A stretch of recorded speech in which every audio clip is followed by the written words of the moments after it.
Je 31300 rep. Ređi pikant za reprezent. Zipa sad 3 minute, jedna stvar, 10 godina u glazbi, ja još nisam prošao start. Ista ljubav, ista glad, od kada sam bio mlad, sve do sad nisam stao, znači tu sam pružam rad. Nikad gore vječni demo, prema sebi nisam blag, jer zabluda bi bila kad bi rekao da sam underground. U neku ruku da zajebem take priče, prema sebi sam iskren, laži prepuštan za pičke.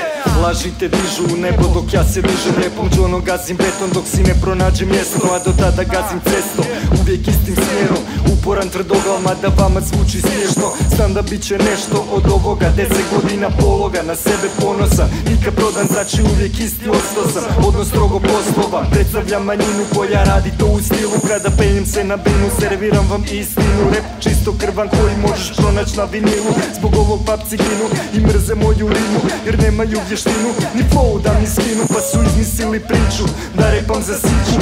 Ja repam za pivo, a za siću ne znam diću. Preko ljeta u kafiću, dobar dan izvolite, tatno mijenja mikrofon i sa mjesta pomiče. Da zaradim za život, polako lete godine, vi me još uvijek lovite, jer niste svjesni da rep čine riječi, a tekstovi su vječni. U glazbi koja liječi, vi ste previše kompleksni, toliko patetični da ispadate smiješni. Željni pažnje, ko se došli ste liječiti, svoju mudrost dijelit, samo to mi nema smisla, jer već sam 91. naučio kako sisat.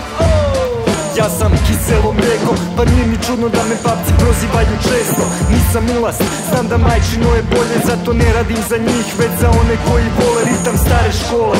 A takih nema puno, znam da ne postoji tron, pa ni ne trčim za krunom, i da tu nema novaca, znam da vam je čudno. Ljubav je ljubav, ona nema veze s kunom, iako bi bilo lijepo zaradit s onim što volim, s ovim što radim, život bi bio bolji, o tom neću ni razmišljat. Ta priča ne postoji ko ni ona da će u kulturi vaša sranja proći, jer ljudi vole ljude, a ne vole govna. Na čelu vam piše, bitna vam je samo lova, a to se osjeti ko smrad vašeg znoja. Malo umni konji, svako želi biti poznat.